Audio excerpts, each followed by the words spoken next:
Hi guys, this is just a quick unboxing now. You can see the parcel. I just blacked everything out. Yeah. Now we'll just take it out quickly and I'm going to show you the box. It's slightly damaged. It was just in that bag, so yeah, not happy about that. Obviously, I did find the cheapest deal I could on eBay, but still, you know, you want the parcel to come neatly. If you can hear the dog barking, that's my next door neighbor's dog. He doesn't shut up. Okay. Yeah, here you can see, I'm just coughing up. Right, here you can see I've got 72 colors. I was going to go initially for the smaller pack, but I went for a big one because I got a bad deal, so here we go. I'm just unwrapping this now quickly. Yeah, and just show you what's inside. Now you will need to, because these are waxy pencils, you will need to use slight pressure on paper, but depending on different papers you're going to be using, that's how much pressure you'll be adding. But it's just like watercolors, you have to build the color up. Don't go straight in with the hard color because the paper has grain in it, and if you press that grain down you can't lay more colors on top. There are different blending tools you can use as well. They're like rolled up paper things. I don't know what they're called, but I'll leave that down if you want to know. And you can use your alcohol based blending pens as well. I'll be showing you afterwards when I'm doing a sketch at the end. Now you can see here are the colors. You know I'm going to be rearranging this because I cannot stand looking at colors in different orders. I don't know why they don't just put in a rainbow kind of array of colors. That would be just ideal, I guess. But yeah, we'll just show you now quickly what you get inside. You don't get anything else. I don't get a leaflet or anything inside, but some people can. Some of the color pencils had like black writing on it and rest had silver, so I'm not sure if that's normal or not. So this is the first time I'm opening this, so I'm going to be back after I've rearranged. Here we are.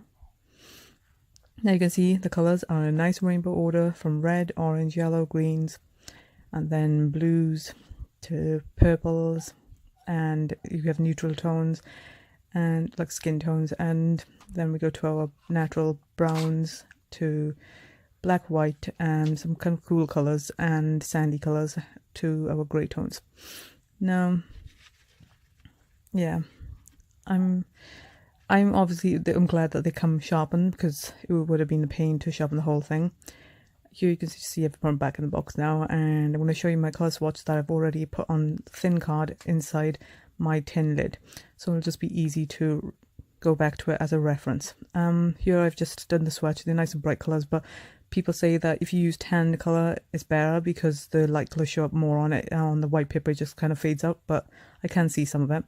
I just did circular motion color shades from light to dark and then smudged it with a piece of tissue paper here like so.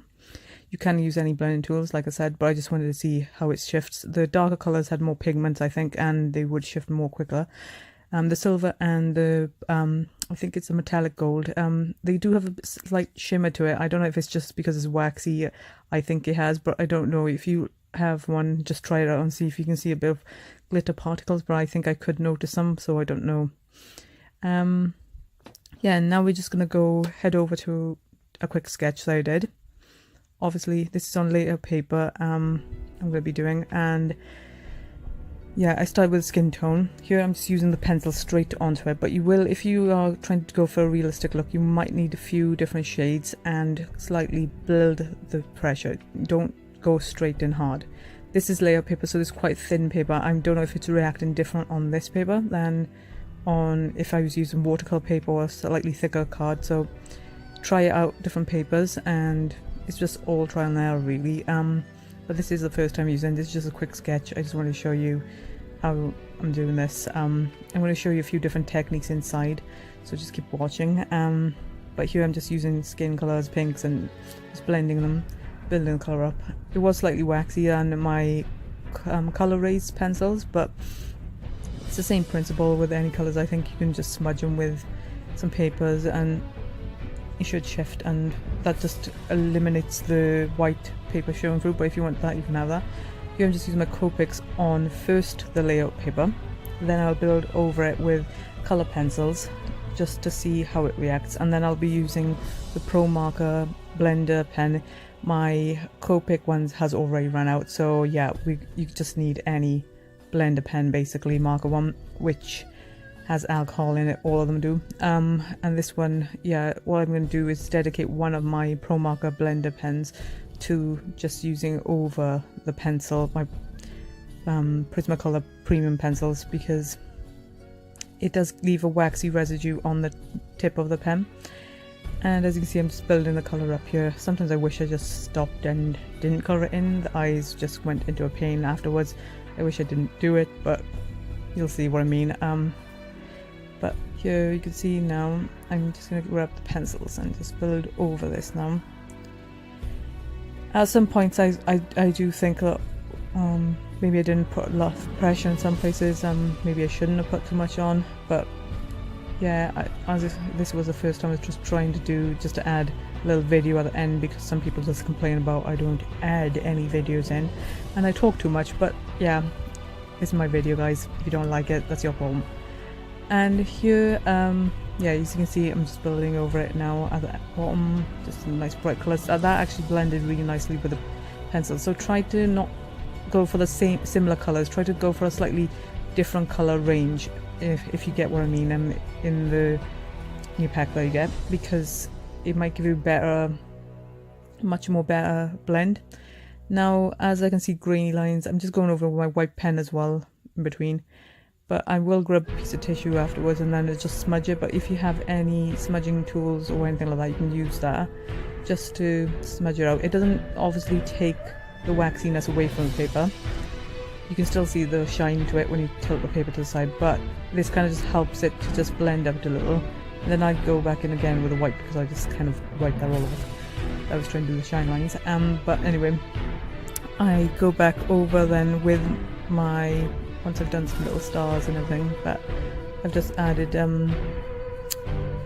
yeah, use my blended pen just to go over, just neaten it out, and it kind of melts the wax, but you will have to keep a tissue by the side just to wipe off every piece you use, because you will leave a waxy tip on the end of the pen, so that's why I'm dedicating this pen to these pencils.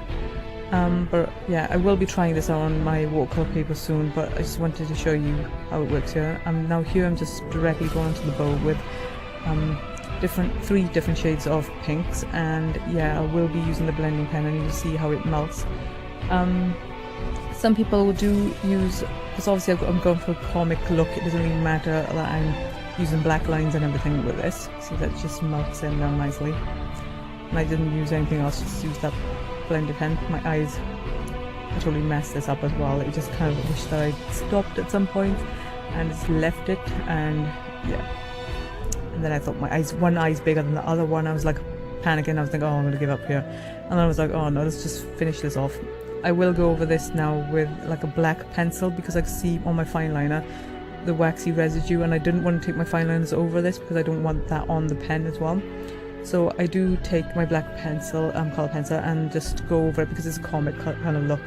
You can add that, but if you're using a natural kind of look that you're trying to draw, I would try to use umbers or cyan. I think that's more closest to the black than, oh, is it sepia? Yeah, sepia, sorry. That one's more close to black, so you can use that for doing little shading areas if you don't want to go with a harsh line of black. But as you can see, now we're just working on the end. I'm just going to say goodbye now, so if you like the video, please give a thumbs up, do share, and I hope you subscribe, guys. Thanks for watching my video. Bye.